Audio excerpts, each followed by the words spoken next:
Pero bueno, ando salado mismo. Ando con gripe, la lluvia, salgo, me mojo, chuta. No, es que Más sí está salado. pegado, está fregado el clima. Sí, anda raro. Estaba un solazo, salgo un ratito, me fui a comprar. Cuando vuelvo, volví estilando. Cayó una lluvia. Dicen, no es por nada, pero el clima está como las mujeres, así. Sí, ahora sí concuerdo con esa afirmación. Ya listo.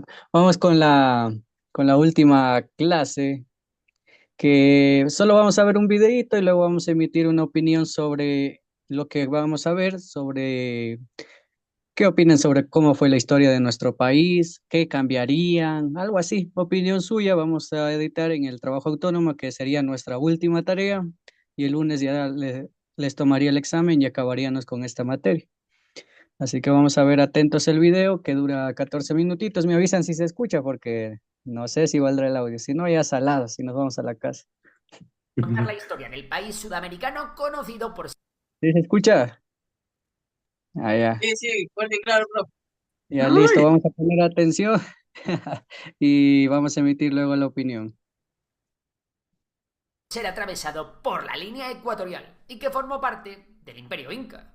Sí, posiblemente lo hayas acertado. Hoy en Memorias de Pez os hablamos de Ecuador. Para contaros la historia de Ecuador, vamos a remontarnos al 13.000 a.C., cuando aparecieron por allí los primeros cazadores-recolectores. Entre las culturas indígenas más destacadas tenemos Valdivia, Chorrera y Machalilla.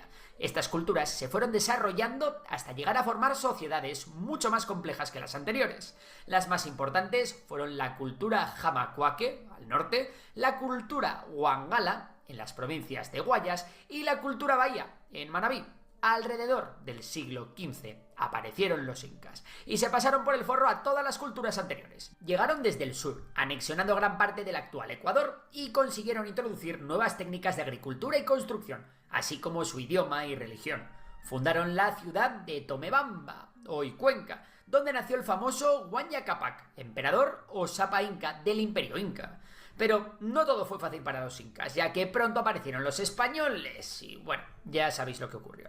Si queréis saber más, os recordamos que hay un vídeo en el canal donde os contamos todo sobre el Imperio Inca. Los españoles avistaron por primera vez la costa de Ecuador en el 1526 y pronto volverían para conquistarlo. Cuando llegaron, el Imperio Inca estaba sumido en una guerra civil entre los hijos de Huayna Cápac, Huáscar y Atahualpa, quienes luchaban por ponerse la corona en la cabeza. Atahualpa venció, y cuando se dirigía hacia Cuzco para proclamarse inca, fue emboscado por el español Francisco Pizarro.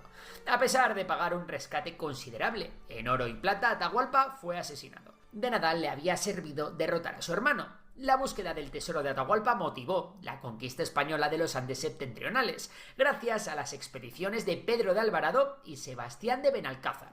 A partir de aquí se empezó la colonización del futuro Ecuador, cuya población indígena había sido mermada. En gran medida esto se debió a las enfermedades traídas por los españoles, especialmente la viruela, que causaron muchas más muertes entre los nativos que los propios soldados. Sin resistencia, los españoles se convirtieron poco a poco en dueños de grandes haciendas trabajadas por los nativos. En 1563 se estableció la Real Audiencia de Quito como una entidad administrativa del Imperio Español dentro del Virreinato de Perú, lo que marcó el inicio de una estructura colonial en la región de lo que hoy es Ecuador. Durante los años siguientes sucedieron varias rebeliones indígenas, como la de los encomenderos, que fue fuertemente sofocada por las autoridades coloniales. Y ahora pegamos un buen salto en el tiempo hasta principios del siglo XIX. Por aquel entonces en Quito surgió entre los criollos, que eran los descendientes de los europeos nacidos en los territorios americanos, la idea de crear un gobierno autónomo o incluso independiente. ¿Y por qué? Bueno, primero por las ideas de Eugenio Espejo, que promovían la reforma social y la educación y criticaban la corrupción y el despotismo colonial, por la influencia de la Declaración de la Independencia de los Estados Unidos y la Revolución Francesa, también por la visita de los geodésicos franceses que difundieron las ideas ilustradas, y todo esto por no hablar del alto nivel de empobrecimiento que había en la región y también por el crecimiento de los sentimientos nacionalistas entre los criollos. Todos estos motivos iniciaron la revolución que pondría fin al colonialismo español en Quito. En 1808 ocurrió la Conspiración de Chillo, o la Conjura Navideña, donde se discutió el establecimiento de una junta autónoma para gobernar la presidencia de Quito. Las juntas autónomas surgieron en América Latina como respuestas locales a la crisis política en España provocada por la invasión napoleónica en 1808 y la captura del rey Fernando VII. Tras una primera junta que no fructificó, otra segunda junta desencadenó la declaración de desobediencia al virreinato de Nueva Granada. Todo esto ocurriría en el mismo momento en el que España se redactó la primera Constitución de 1812, que otorgó representación a los territorios de ultramar en las Cortes, permitiendo la participación de diputados de América Latina en el proceso legislativo español. Por otro lado, un segundo movimiento independentista se inició en 1820. Guayaquil, que antes había luchado contra la independencia de Quito, se independizó gracias a José Joaquín de Olmedo. Sin embargo, los pueblos de Quito y Cuenca continuaron bajo dominio español, lo que llevó a Olmedo a crear la División Protectora de Quito para velar por la seguridad de Guayaquil y liberar la Real Audiencia de Quito. Tras las derrotas en la primera batalla de Huachi y la batalla de Tanizagua, José Joaquín Olmedo pidió ayuda a la Gran Colombia y a Simón Bolívar, el famoso libertador. Este último envió a su mejor general, Antonio José de Sucre.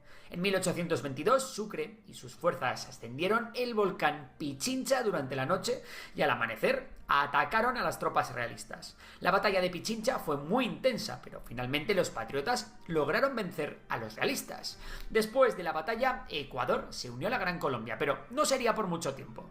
Resulta que Ecuador tenía una identidad política y cultural muy propia, así que solo 8 años después de la batalla de Pichincha se terminaría por fundar la República de Ecuador. La fundación de este estado no implicó en ningún momento una guerra directa con la Gran Colombia, aunque sí que hubo cierta resistencia.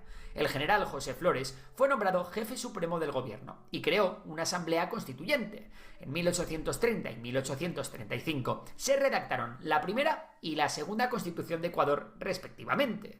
El segundo mandato de Flores estuvo lleno de problemas. Se intentó realizar una nueva constitución en 1843, que solo tenía por objetivo extender el mandato de Flores, y fue rechazada por la ciudadanía. La represión provocó un alzamiento de la oposición, y los movimientos liderados por Vicente Ramón Roca, José Joaquín de Olmedo, el de la independencia de Guayaquil, y Diego Noboa, culminaron en la Revolución Marxista, que dejó fuera del tablero a Flores. El gobierno provisional convocó una asamblea constituyente para redactar una cuarta constitución, y Roca, líder de la oposición, fue elegido presidente por la asamblea. En esta cuarta constitución se añadió un nuevo sistema para escoger al presidente. Consistía en lo que todos conocemos como un parlamento, formado por 300 electores de los distintos departamentos de Ecuador que elegían al presidente. Esto limitaba los poderes del Ejecutivo. Más adelante, en 1852, también se aboliría la esclavitud en el país. Y como no, se redactaría una quinta constitución. Bueno, de hecho, 2, la quinta y la sexta, una en el 51 y otra en el 52. Anda que no les gusta a los ecuatorianos esto de las constituciones. En 1856 llegó al poder Francisco Robles, y uno de los hechos más destacables de su mandato fue la firma del contrato Icaza-Pritchett, por el que se abolió la deuda que tenían con Reino Unido. También ocurrió en este momento uno de los principales duelos históricos con el vecino y rival, Perú. Con un historial de disputas territoriales no resueltas, Perú decidió bloquear navalmente el puerto de Guayaquil para darle una tortita en la cara a Ecuador. Así la inestabilidad llegó a Ecuador de la mano de la escasez y del aumento de los precios, lo que hizo que la tensión política terminase con la renuncia del presidente Robles. Tras esto, se terminaron por formar 2 jefaturas supremas, o mejor dicho, dictaduras, la de Franco Herrera en Guayaquil y la de García Moreno en Quito. García Moreno negoció con Ramón Castilla, el presidente de Perú, para evitar cualquier conflicto y aliviar así las tensiones entre ambos países, pero la falta de un acuerdo llevó a Castilla a pactar con Franco Herrera. Al enterarse de que los otros 2 le habían hecho la cama, García Moreno preparó al ejército en Quito para enfrentarse contra el jefe supremo de Guayaquil. La victoria del ejército de García Moreno en la batalla de Guayaquil trajo de nuevo la estabilidad al país. García Moreno cambiaría la bandera bicolor impuesta en la revolución marxista por la bandera tricolor, amarillo, azul y rojo, y convocó una asamblea constituyente. Elegido como presidente, su gobierno estuvo marcado por una constante agitación política, pero, pese a eso, consiguió impulsar obras viales, educativas y económicas. ¿Y adivináis qué? Sí, la séptima Constitución, eliminando el sufragio censitario. García Moreno, aunque tuvo un importante legado, fue un líder autoritario que logró consolidar su poder centralista. Se ganó muchos opositores debido a varias medidas polémicas, como por ejemplo, exilió a militares liberales, fusiló a algunos capitanes y al rey del Cacha, Fernando de Aquilema, censuró a escritores, amenazó a antiguos amigos suyos, condenó a mucha gente a muerte, flageló, torturó, en fin. Ya os imagináis. Tras 2 gobiernos consecutivos del Partido Conservador, liderado por García Moreno, se convocaron elecciones y las ganó Jerónimo Carrión, con el apoyo del Partido Conservador. Poco tiempo fue el que duró en el puesto, ya que dimitió y se convocaron nuevas elecciones. En este caso, Javier Espinosa fue elegido presidente, también respaldado por el Partido Conservador. Igual que el anterior, su mandato duró poco y García Moreno, que se había quedado con ganas de más, dio un golpe de estado en el 1869. Elegido por una asamblea constituyente, en un segundo mandato impulsó importantes proyectos de infraestructura y educación, redactó la 8ª Constitución, qué novedad, reimplantó la pena de muerte por delitos políticos y amplió a 6 años el periodo presidencial. Y tras ser elegido, otra vez más, fue asesinado. Un final nada sorprendente para todo lo que estaba haciendo este hombre, ¿no?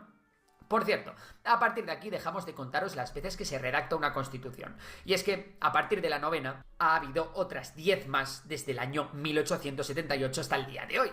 En los años posteriores, Ecuador entró en una fase de inestabilidad. Borrero, mano derecha de García Moreno, fue derrocado por el general Ignacio de Vientimilla, quien instauró una dictadura. Tras la caída de Vientimilla, se formó un gobierno de coalición entre conservadores, liberales y progresistas, logrando un periodo de relativa estabilidad, presidido por José Plácido Camaño. A Camaño le siguió Antonio Flores Gijón y luego Luis Cordero Crespo. Y durante el mandato de este último ocurrió una cosa muy curiosa, un escándalo conocido como la venta de la bandera, en el que el gobierno permitió que mercenarios chilenos, contratados por Japón para la Primera Guerra Sino-Japonesa, usasen la bandera ecuatoriana para eludir restricciones internacionales. Más adelante, con Eloy Alfaro, conocido como el Viejo Luchador, comenzaría una revolución liberal y laica. Y también se llevaría a cabo un hito importantísimo, la construcción del ferrocarril Guayaquil-Quito. Su gobierno sentó las bases de un Ecuador más moderno y progresista. Tras su muerte, Ecuador entró en una fase de inflación que llevó a la Revolución Juliana, liderada por jóvenes militares. Terminaría en el poder Isidro Ayora, quien implementó reformas económicas, reorganizó el sistema bancario y aduanero y estableció el Banco Central de Ecuador. Pero sería el siguiente mandatario, José María Velasco Ibarra, el que revolucionó la política ecuatoriana. Este carismático líder tuvo 5 mandatos distintos desde 1930 hasta 1970 y su legado dejó enormes obras de infraestructura y mejoras en la educación, pero también algunos episodios de inestabilidad y conflictos con el Congreso. Claro, son 40 años. Fue derrocado en distintas ocasiones y su último mandato terminó con una dictadura militar de 7 años. En 1978 se aprobó una nueva constitución. Perdón, os habíamos dicho que no os íbamos a hablar más de constituciones, pero esta restauró la democracia y estableció un marco para los derechos humanos y el Estado de Derecho. El primer presidente tras la dictadura, Jaime Roldós, impulsó políticas de derechos humanos y luchó contra la corrupción, pero su mandato se truncó por su trágica muerte en un accidente aéreo en 1981. Y tras él ha habido un montón de presidentes democráticos. Osvaldo Hurtado Larrea, León Febres Cordero, Rodrigo Borja Ceballos, Sixto Durán Ballén, Abdalá Bucaram, Jamil Muhuad, Lucio Gutiérrez, Alfredo Palacio y aunque ha habido muchos, sí que nos parece imprescindible hablar de los siguientes. El primero es Rafael Correa, quien ganó las elecciones presidenciales de 2006 y fue reelegido hasta las elecciones de 2013. Correa es sin duda uno de los presidentes más influyentes de las últimas décadas gracias a un gobierno de izquierdas en el que implementó la Revolución Ciudadana.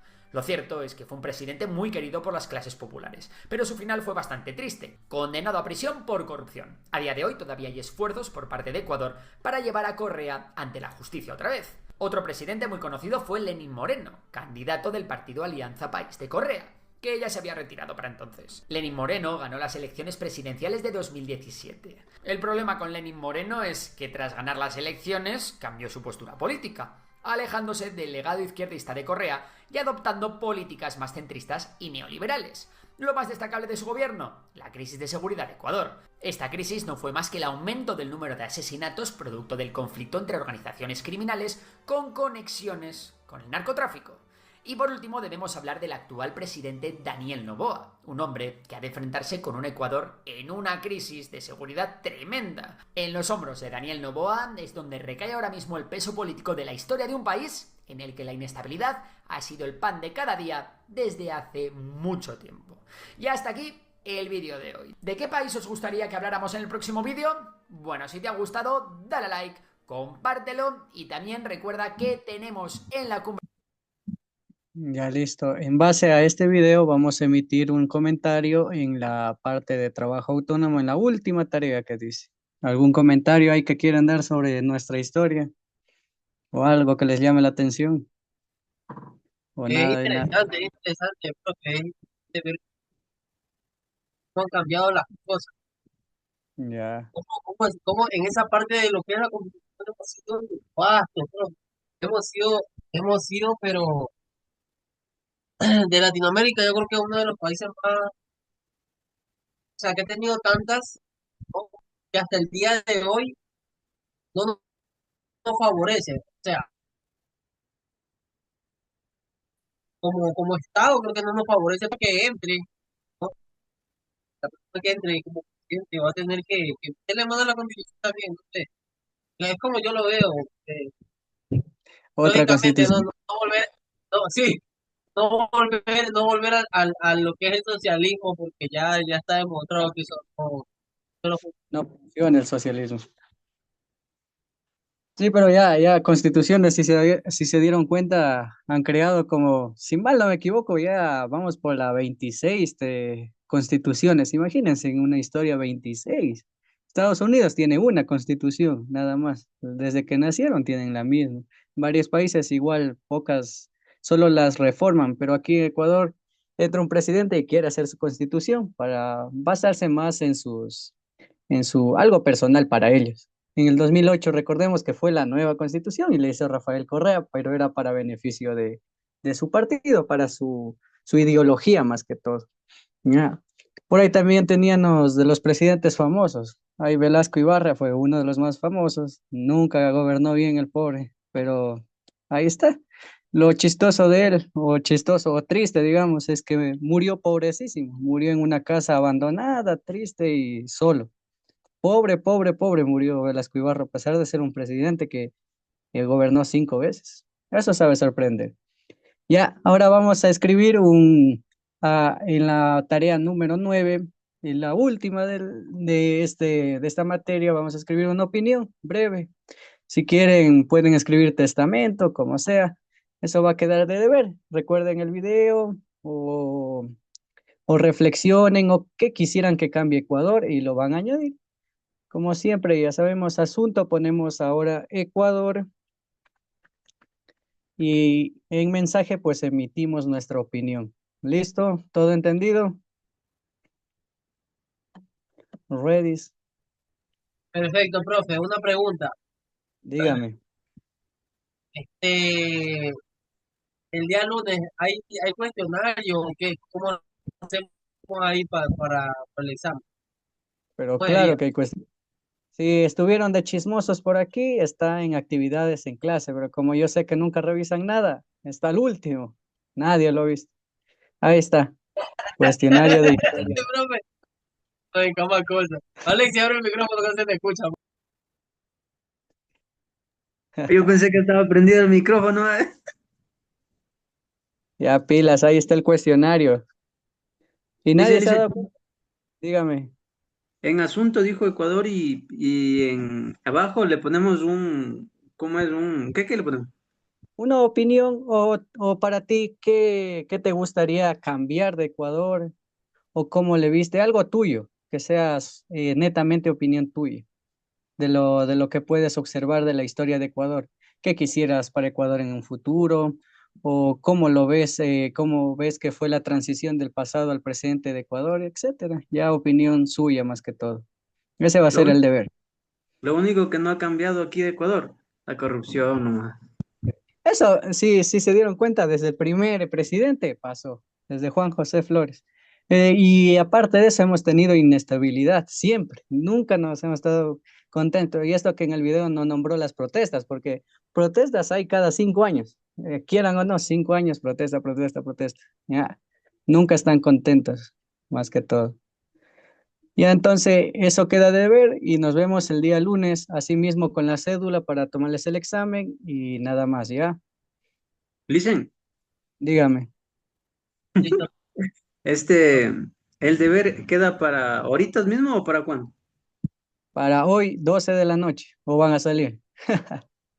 Ya, ya, háganlo para el domingo, ya, no Va, problema. Va. Ya, ya, entonces nos vemos el día lunes, ya, con la cédula igualmente va, vale. Oh, habla, está cansado del trabajo, hay que entender. Ya, pilas, entonces nos vemos el día lunes. Pilas, no se olvidarán la cédula. Igualmente, como hicimos el examen de lenguaje, muestran y luego se realizan el examen. ¿Listo? Listo, listo. Pilas, nos vemos el día lunes. Buen fin de semana. igual, listen, pase bien. Listo, cuídense.